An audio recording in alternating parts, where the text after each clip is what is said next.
नमस्कार दोस्तों, स्वागत है आपका हमारे YouTube चैनल जीके ट्रैकर पे। देखिए फ्रेंड्स, आज के वीडियो में हम बात करेंगे जो हमारी ज्योग्राफी की एक सीरीज है जिसमें हम ज्योग्राफी को पूरा डिटेल में कवर कर रहे हैं। ज्योग्राफी की आज हम 20वीं क्लास यहां पर कवर करने जा रहे हैं और आज के वीडियो में भारतीय मानसून से संबंधित जितने आपके फैक्ट्स हैं, जो आपके कॉन्सेप्ट हैं, उनको सिंपल और सरल भाषा में और सभी प्रश्नों की मदद से यहां पर कवर कर जाएंगे। लास्ट वीडियो में ज्योग्राफी की हमने जलवायु के बारे में बात करी थी और कोपेन का जो जलवायु वर्गीकरण है, भारत को उसने कितने वर्गों में बांटा है जलवायु के हिसाब से, उसको हमने पूरा कवर किया। आज के वीडियो से आपके मानसून को लेकर जितने सारे डाउट हैं वो सब यहां पर क्लियर हो जाएंगे। क्योंकि ये वाला टॉपिक थोड़ा सा जटिल टॉपिक है, कई सारे कॉन्सेप्ट इसके साथ जुड़े हुए हैं, तो मैं पूरी कोशिश करूंगा आपको एक एक कॉन्सेप्ट सिंपल और सबसे आसान भाषा में समझा सकूं ताकि आपका ये वाला टॉपिक बहुत अच्छे से तैयार हो जाए। आज के वीडियो में सबसे पहले हम मानसून के बारे में बात करेंगे, जो उसकी दोनों शाखाएं हैं, दक्षिण पश्चिमी मानसून, उत्तर पूर्वी मानसून। शीतकाल में किस किस वजह से कहां कहां बारिश होती है उसको हम देखेंगे। मानसून को प्रभावित करने वाले जो कारक हैं उनको कवर करेंगे और भारत की जो विभिन्न ऋतुएं हैं उनको भी यहां पर कवर करेंगे। तो चलिए दोस्तों, आज की वीडियो को यहां पर शुरू करते हैं। सबसे पहले हम बात करेंगे मानसून के बारे में। मानसून शब्द की उत्पत्ति अरबी भाषा के मौसम शब्द से हुई है और इस मौसम शब्द का अर्थ होता है मौसम के अनुसार पवनों की दिशा का बदलना। लास्ट वीडियो जलवायु वाले वीडियो में भी हमने इसकी बात करी थी। क्वेश्चन बनता है मौसम के अनुसार पवनों की दिशा को बदलना या उनमें परिवर्तन क्या कहलाता है? मौसम कहलाता है, मानसून कहलाता है। ठीक है। भारत में अरब सागर और बंगाल की खाड़ी से चलने वाली हवाओं की दिशा में मौसम के अनुसार परिवर्तन होता है। ठीक है। तो भारत में अरब सागर और बंगाल की खाड़ी से जो हवाएं चलती हैं उनमें मौसम के अनुसार परिवर्तन होता है। मानसून शब्द का वर्णन सबसे पहले अरबी यात्री अल मसूदी ने किया था। जो एक अरबी विद्वान है अल मसूदी, इसी ने सबसे पहले मानसून शब्द का वर्णन किया है। तो ये मानसून को लेकर बेसिक नॉलेज आपको पता होना चाहिए। जलवायु की दृष्टि से भारत को उष्णकटिबंधीय मानसूनी जलवायु वाला देश माना जाता है। भारत में किस प्रकार की जलवायु पाई जाती है? उष्णकटिबंधीय मानसूनी जलवायु। एक और चीज यहीं पर याद कर लीजिए, कर्क रेखा और जो मकर रेखा है, इन दोनों के बीच का भी जो क्षेत्र होता है उसे उष्णकटिबंधीय जलवायु या मानसूनी जलवायु कहा जाता है। ठीक है। भारत के उत्तरी सीमा पर हिमालय स्थित है और यह हिमालय एक जलवायु विभाजक की भूमिका यहां पर निभाता है। क्वेश्चन आएगा, भारत में जलवायु विभाजक की भूमिका कौन निभाता है? तो वो है आपका हिमालय।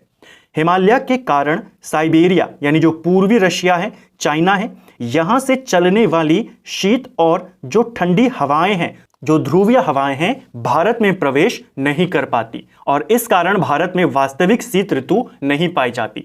यानी रशिया की साइड से, चाइना की साइड से जो ध्रुवीय ठंडी हवाएं भारत की ओर आती हैं, हिमालय की वजह से वो पार नहीं कर पाती। तो यहां पर आपका बीच में हिमालय खड़ा है। इधर की साइड का जो आपका इलाका है, तिब्बत, चाइना, रशिया की साइड का इलाका, यहां पर शीतोष्ण जलवायु पाई जाती है और इधर हिमालय के इधर उष्ण जलवायु पाई जाती है। तो हिमालय किस रूप में यहां पर काम कर रहा है? जलवायु विभाजक का काम कर रहा है। ठीक है। वही चीज हमने यहां पर लिखी है।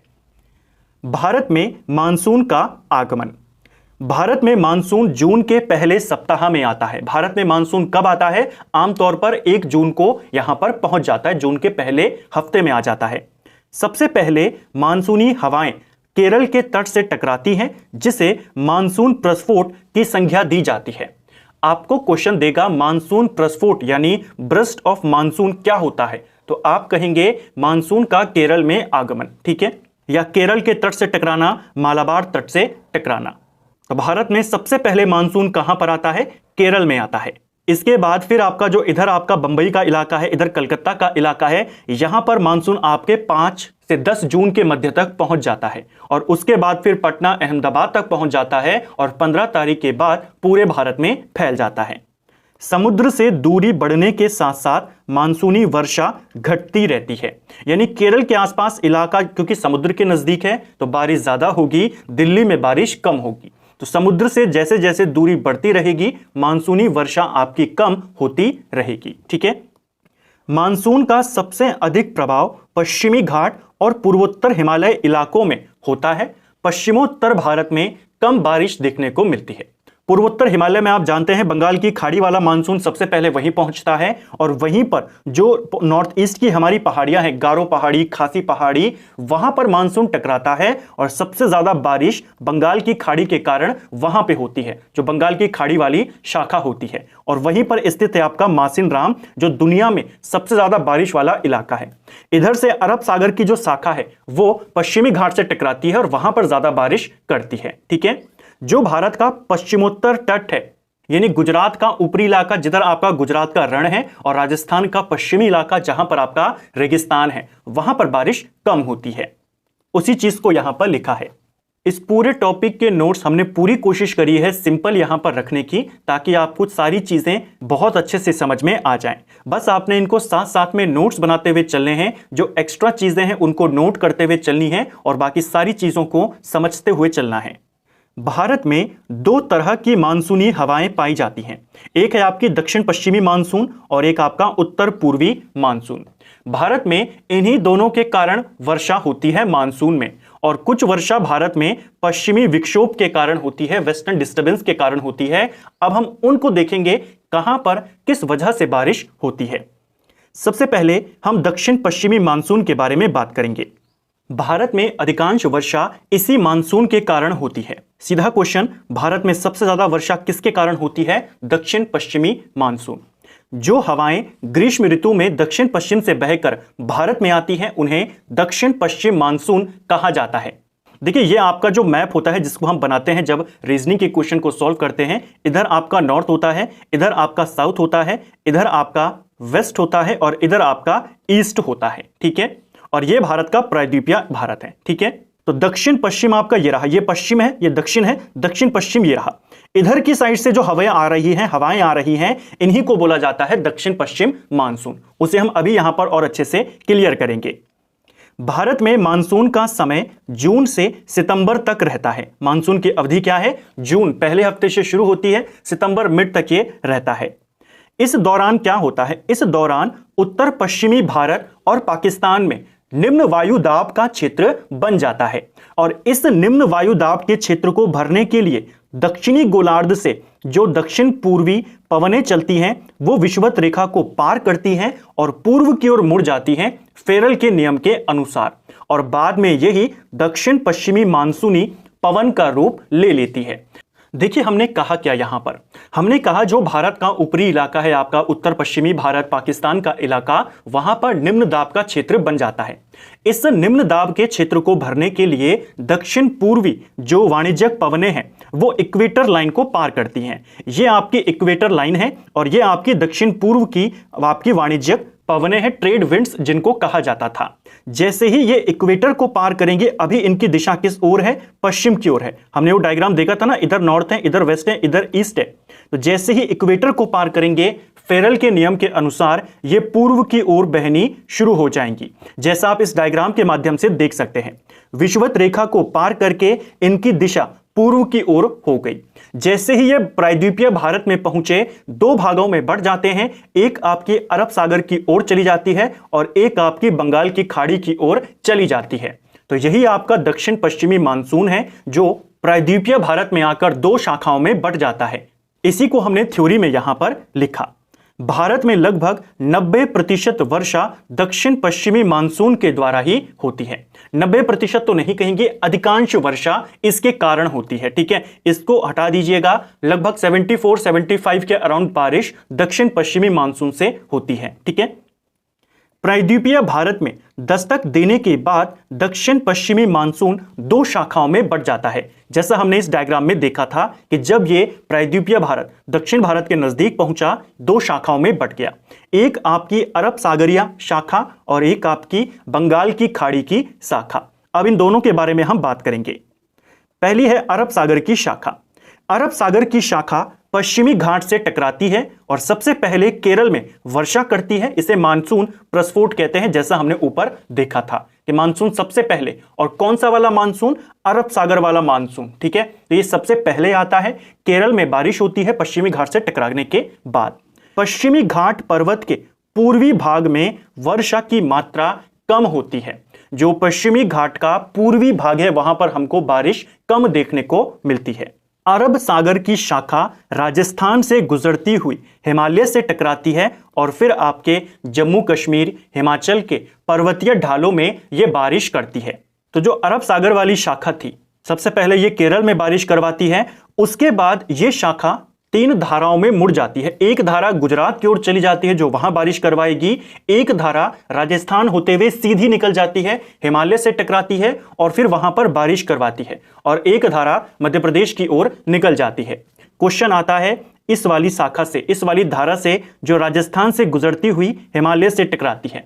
प्रश्न बनता है अरब सागर की शाखा राजस्थान के ऊपर से होकर तो जाती है लेकिन राजस्थान में बारिश नहीं करवाती, इसका कारण क्या है? इसका कारण यह है राजस्थान के ऊपर इसको रोकने के लिए कोई भी अवरोध नहीं है। अरावली पर्वतमाला है लेकिन वो इसको रोकने का काम नहीं करती, वो इसके पैरेलल में है, इसके सामने लंबवत खड़ी नहीं होती है, तो इसके सामने कोई अवरोध नहीं होता, तो ये राजस्थान से होते हुए सीधा हिमालय में जाकर टकराती है। इसके बाद दूसरी शाखा है दक्षिण पश्चिमी मानसून की, बंगाल की खाड़ी की शाखा। मानसून की यह शाखा श्रीलंका से इंडोनेशिया के सुमात्रा तक सक्रिय रहती है। गारो, खासी, जयंता पहाड़ियां कीपा आकार में फैली हुई हैं और समुद्र की ओर खुलती हैं, जिससे बंगाल की खाड़ी से आने वाली हवाएं यहां पर फंस जाती हैं। जो मानसून बंगाल की खाड़ी से निकलता है वो यहां पर फंस जाता है, इनसे टकरा जाता है और सबसे ज्यादा बारिश वो यहीं पर करवाता है, बंगाल की खाड़ी का मानसून। जैसे हमने ये प्रायद्वीपीय भारत के बारे में बात करी, अरब सागर वाला मानसून का हमने अभी क्लियर किया। जो पवनें इधर से गई हैं आपके बंगाल की खाड़ी से होते हुए, तो शुरुआत में ही वो यहां पर टकरा जाता है मेघालय की जो ये सारी पहाड़ियां हैं। खासी पहाड़ी के दक्षिणी भाग में स्थित मासिनराम दुनिया का सर्वाधिक वर्षा वाला क्षेत्र है। भारत में औसत वार्षिक वर्षा 125 सेंटीमीटर होती है। मैदानी इलाकों में जब हम जाएंगे तो पूर्व से पश्चिम और उत्तर से दक्षिण की ओर वर्षा की तीव्रता कम होना शुरू हो जाती है। जो बंगाल की खाड़ी वाला मानसून है, सबसे ज्यादा बारिश वो वहीं पर करवा देता है और उसकी एक शाखा गारो पहाड़ी से टकराकर आगे निकल जाती है और फिर वह आपके यूपी, बिहार इन क्षेत्रों में जाकर बारिश करवाती है और फिर आगे जाकर वो पंजाब के इलाके में बारिश करवाती है। पंजाब में दक्षिण पश्चिम मानसून की दोनों शाखाएं, इधर से अरब सागर वाली भी और इधर से बंगाल की खाड़ी वाली भी, दोनों बारिशें करवाती है पंजाब के इलाके में। ठीक है, अरब सागरिया शाखा, बंगाल की खाड़ी की शाखा दोनों छोटा नागपुर के पठार में मिलती हैं। इन दोनों का मिलन कहां पर होता है? छोटा नागपुर पठार में होता है। अरब सागरिया शाखा बंगाल की खाड़ी की शाखा से अधिक शक्तिशाली होती है। पहले हमने दक्षिण पश्चिमी मानसून के बारे में बात करी, फिर हमने उनकी शाखाओं को देखा। अब इन दोनों में ज्यादा बारिश किससे होती है? तो आप कहेंगे अरब सागर की शाखा। ठीक है, इसके बाद दूसरा है उत्तर पूर्वी मानसून। उत्तर पूर्वी मानसून को मानसून की वापसी या लौटता हुआ मानसून भी कहा जाता है। अब इसके बारे में हम जानेंगे। शीतकाल में तमिलनाडु के तट पर जो कोरोमंडल तट है, वर्षा लौटते हुए मानसून यानी उत्तर पूर्वी मानसून से ही होती है। शीतकाल में तमिलनाडु का जो तटीय इलाका है आपका, जैसे ये प्रायद्वीपीय भारत है, तो यहां पर आपकी जो बारिश होती है वो लौटते हुए मानसून, जिसे उत्तर पूर्वी मानसून कहते हैं, इसके कारण होती है। ठीक है, जो हवाएं शीत ऋतु में उत्तर पूर्व से बहकर भारत में आती हैं उन्हें उत्तर पूर्वी मानसून कहा जाता है। उत्तर पूर्वी मानसून हवाएं स्थल खंड के ऊपर से बहकर आती हैं, इसीलिए इन हवाओं में नमी नहीं होती, जिसके कारण उत्तर पूर्वी मानसून भारत में वर्षा करने में सक्षम नहीं होती है। अब देखिए, उत्तर पूर्वी मानसून आपके इधर से आता है और फिर बंगाल की खाड़ी होते हुए तमिलनाडु से होकर निकलता है। अब ऊपर की साइड तो कोई समुद्र है नहीं, तो यहां पर इसमें कोई बादल नहीं बनते, इनमें कोई नमी नहीं होती, तो ये कोई बारिश यहां पर नॉर्थ ईस्ट में नहीं करवाता, जैसा आप इस मैप में देख रहे हैं। लेकिन जब ये इधर से निकलकर बंगाल की खाड़ी के ऊपर से गुजरता है तो इसमें जो जलवाष्प होता है वो पहुंच जाता है, नमी पहुंच जाती है, और उसके बाद जब ये तमिलनाडु के तट पर पहुंचता है तो वहां पर बारिश करवा देता है। और यही आपसे हमने यहां पर लिखा है। उत्तर पूर्वी मानसून का वह भाग जो पूर्वोत्तर भारत के ऊपर से होकर प्रवाहित होता है, बंगाल की खाड़ी में जाता है, वहां से सागर से नमी ग्रहण कर लेता है और फिर जब ये मानसून तमिलनाडु में पहुंचता है तो पूर्वी घाट से टकरा जाता है, जिस कारण तमिलनाडु के कोरोमंडल तट पर शीत ऋतु में वर्षा होती है। तो मासिनराम वाला जो क्षेत्र है, गुजरात वाला जो क्षेत्र है, किस वजह से बारिश हो रही है? दक्षिण पश्चिमी मानसून, उसी को तो हमने देखा। राजस्थान के ऊपर से कौन सा गुजरा? दक्षिण पश्चिमी मानसून की अरब शाखा। मासिनराम वाले इलाके में कौन करवाती? बंगाल की खाड़ी वाली शाखा। फिर हमने उत्तर पूर्वी मानसून, लौटते हुए मानसून को देखा। बंगाल की खाड़ी से नमी लेकर पूर्वी घाट से टकराता है और तमिलनाडु में बारिश करवाता है। ठीक है, तमिलनाडु आंध्र प्रदेश के तटीय इलाकों में सबसे ज्यादा बारिश तमिलनाडु में करवाता है। क्वेश्चन आया था पेपर में, तमिलनाडु के तटीय इलाकों में शीतकालीन वर्षा किसके कारण होती है? आप कहेंगे लौटते हुए मानसून या उत्तर पूर्वी मानसून के कारण। जब आप बेसिक से समझते हैं, कॉन्सेप्ट को समझ लेते हैं, फिर वो कोई भी क्वेश्चन बनाए। अब आपको याद हो गया, इधर से अरब सागर की शाखा है, इधर से बंगाल की खाड़ी की शाखा है। मासिनराम क्षेत्र में ज्यादा बारिश बंगाल की खाड़ी से होगी और इधर आपका पश्चिमी घाट में अरब सागर से होगी। तो इस टाइप के आप कोई भी क्वेश्चन एग्जामिनर बनाए, आप उनको टैकल कर जाएंगे। फिर हमने लौटते हुए मानसून को देखा। लौटते हुए मानसून से सबसे ज्यादा बारिश तमिलनाडु में होती है और यही प्रश्न आया था, जैसा मैंने अभी कहा। इसके बाद है जिससे बारिश होती है वो है पश्चिमी विक्षोभ, वेस्टर्न डिस्टर्बेंस जिसको कहते हैं। इसके वजह से भी भारत में शीतकालीन वर्षा होती है, लेकिन यह शीतकालीन वर्षा तमिलनाडु में नहीं होती, उत्तर भारत में होती है। देखिए, उत्तर भारत के मैदानी भागों में शीत ऋतु में वर्षा पश्चिमी विक्षोभ या जेट स्ट्रीम के कारण होती है। भारत में शीतकाल में तमिलनाडु के तटीय इलाकों में भी बारिश होती है और उत्तर भारत के मैदानी इलाकों में भी बारिश होती है।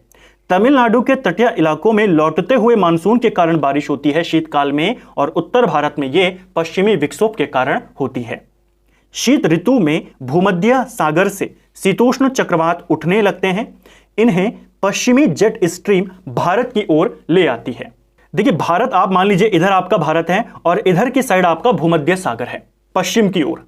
तो शीत ऋतु में शीतकाल में भूमध्य सागर में शीतोष्ण चक्रवात उठने लगते हैं और इन चक्रवातों को पश्चिम की ओर से एक हवा आती है जिसको जेट स्ट्रीम कहा जाता है। इन चक्रवातों को, इन तूफानों को वो भारत में ले आती है और फिर यहां पर आकर वो शीतकाल में बारिश करती है। ठीक है, इससे मुख्य रूप से पंजाब, हरियाणा, पश्चिमी यूपी, राजस्थान, जम्मू कश्मीर, हिमाचल प्रभावित होते हैं, यानी यहां पर बारिश होती है। इस वजह से जो बारिश होती है पश्चिमी विक्षोभ के कारण, रबी की फसल के लिए यह अच्छी मानी जाती है। खासकर गेहूं की फसल के लिए बहुत ज्यादा उपयोगी होती है। पंजाब में शीतकाल में जो वर्षा होती है रबी की फसल के लिए, जैसा हमने देखा, सबसे अच्छी है।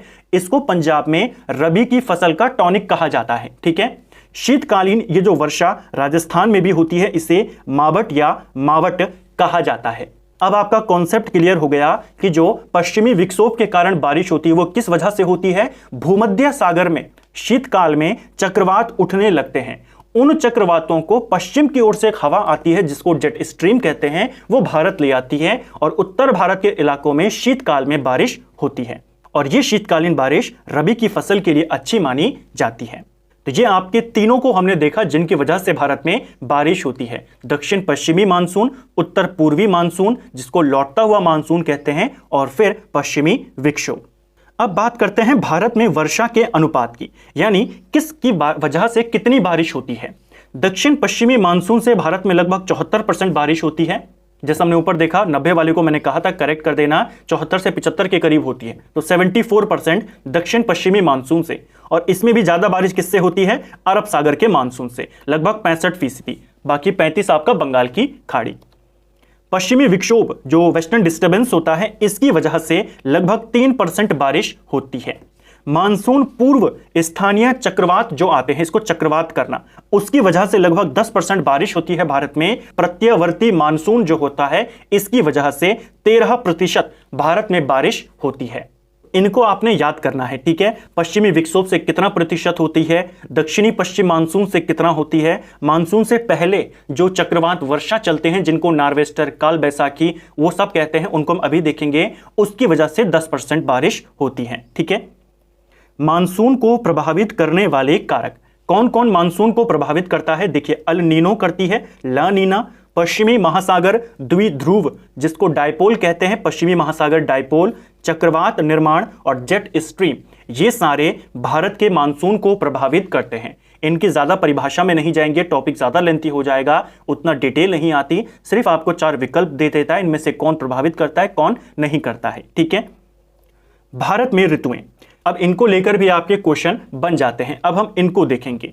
ऋतु क्या होती है? एक निश्चित समय पर क्रमिक रूप से होने वाले परिवर्तन को ऋतु कहा जाता है। ठीक है, यानी एक फिक्स टाइम में साइक्लिक तौर पर जो चेंजेस होते हैं उसी को कहा जाता है ऋतु। भारतीय मौसम विभाग द्वारा भारत की जलवायु को 4 ऋतुओं में विभाजित किया गया है, जिसमें आपकी शीत ऋतु, ग्रीष्म ऋतु, वर्षा ऋतु और शरद ऋतु यहां पर आती हैं। ठीक है, और ये इनके टाइम पीरियड हैं।